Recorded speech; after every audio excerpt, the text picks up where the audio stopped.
First unit से हमने question देखे कि what is crime, essential elements क्या होंगे, स्टेजेस क्या होंगी। सेकंड क्वेश्चन हमने देखा कि टाइप ऑफ पनिशमेंट क्या होगा, इसके साथ में मॉडर्न थ्योरी को हम किस तरह से रिलेट कर रहे हैं। थर्ड क्वेश्चन हमने फर्स्ट यूनिट में देखा कि टेरिटोरियल जुडिक्शन क्या होगा, एक्स्ट्रा टेरिटोरियल जुडिक्शन क्या होगा।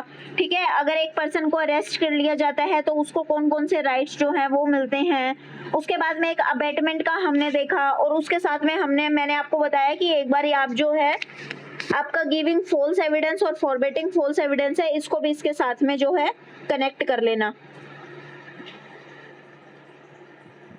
फर्स्ट यूनिट में हमने देखा कि किस तरह से आपका क्राइम क्या होता है, एसेंशियल एलिमेंट्स क्या होंगे, उसके स्टेजेस क्या होंगे।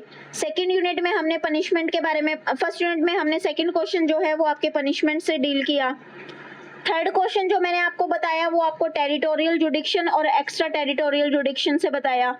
फिफ्थ क्वेश्चन मैंने आपको बताया कि अबेटमेंट क्या होगा, और एक क्वेश्चन मैंने आपको, फिफ्थ क्वेश्चन जो है लास्ट क्वेश्चन, वो मैंने आपको बताया कि आपका गिविंग फॉल्स एविडेंस और फॉरबिटिंग फॉल्स एविडेंस जो है वो क्या होगा। First unit clear.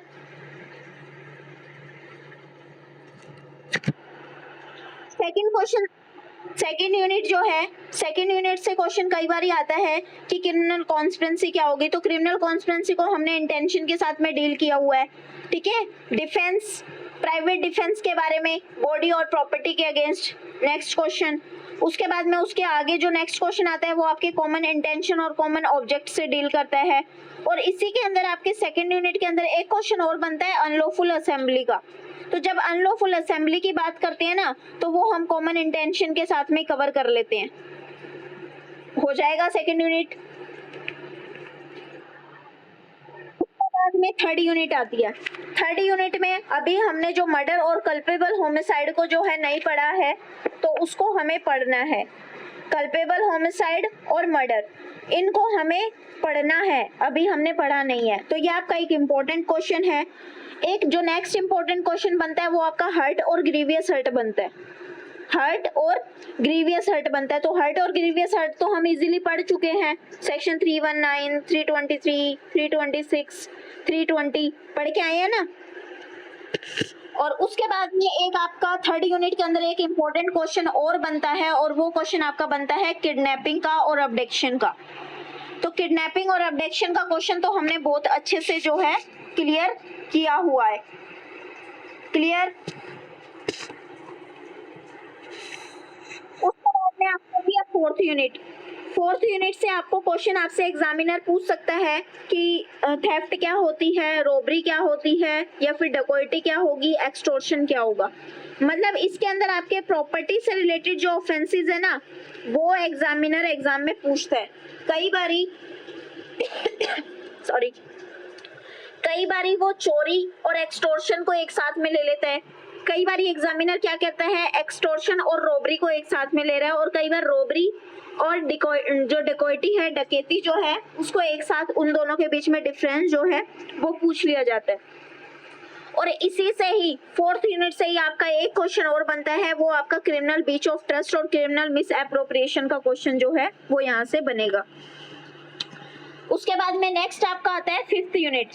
तो फिफ्थ यूनिट से एक तो डेफेमेशन का क्वेश्चन बनता है, आपका मानहानि का क्वेश्चन बनेगा।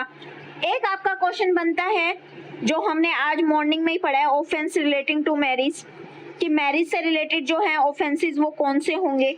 एक आपका फिफ्थ यूनिट से क्वेश्चन बन सकता है कि क्रूल्टी बाय हस्बैंड, कि हस्बैंड के द्वारा जो क्रूल्टी की जा रही है तो उसके अंदर क्या क्या आपको राइट्स मिले हुए हैं। ठीक है। और एक इसके अंदर आपको क्वेश्चन जो है वो रीड करके जाना है, और वो क्वेश्चन है आपका फोर्जरी का। फोर्जरी का मतलब होता है कूट रचना करना, और ये क्वेश्चन आपको खुद को पढ़ना है। नहीं समझ आए तो मुझसे पूछ लेना। हमारे पास में अभी जो हमारे इंपॉर्टेंट है उसमें आपके पास में 3 क्वेश्चन बचते हैं। एक आपका टेरिटरी और एक्स्ट्रा टेरिटोरियल जुडिक्शन का बचता है, एक आपका अबेटमेंट का क्वेश्चन बचता है, एक आपका कल्पेबल होमिसाइड और मर्डर का कॉन्सेप्ट बचता है। ठीक है। इसके साथ में मैंने आपको बताया था कि 2 केस लॉज हैं। कई बार एग्जामिनर केस लॉ एग्जाम में पूछ लेता है। तो केस लॉ में आप एक तो बच्चन सिंह का केस याद कर लो, मैंने आपको ऑलरेडी करवा दिया हुआ है। और एक केएम नानावटी वाला जो केस है वो आप एक बार पढ़ लेना। केएम नानावटी वाला केस रुस्तम मूवी वाला केस है। ठीक है, जो रुस्तम मूवी है उससे रिलेटेड आपका केम नानावटी वाला केस है, तो एक बार आप उसको पढ़ लेना। तो ये आपके मेरी तरफ से आज के इम्पोर्टेंट क्वेश्चंस थे, और इसकी ऑडियो रिकॉर्डिंग आपको मिल जाएगी यूट्यूब पे, आपको ऑडियो रिकॉर्डिंग मिल जाएगी, आप वहां से सुन लेना कि कौन कौन से क्वेश्चंस जो हैं वो मैंने बताए हैं। और मैं पूरा ट्राई करूंगी कि मैं आपको ये क्वेश्चन जो है वो लिख के भी भेज दूं, ठीक है। पर मैं ये चाह रही हूँ कि मैं सिर्फ अगर आपको शॉर्ट ट्रिक में भी भेज दूं ना, मतलब यूनिट फर्स्ट के अंदर मैं आपको बता दूं कि आपको ये टॉपिक्स कवर करने हैं, तो अगर मैं पूरा बड़ा भी नहीं लिख के पाऊं, लेकिन आप कीवर्ड से समझ जाना कि मैम ने कौन सा क्वेश्चन जो है वो हमें बताया है। क्लियर? जैसे मैंने आपको अभी डेफेमेशन बोला, फोर्जरी बोला, ठीक है, तो आप यहाँ से अपना कवर कर लेना। और अगर नहीं समझ आए तो हमारी यूट्यूब के ऊपर ये अवेलेबल रहेगी, आप वहां से देख लेना। क्लियर? मिल गए सभी को इम्पोर्टेंट क्वेश्चन?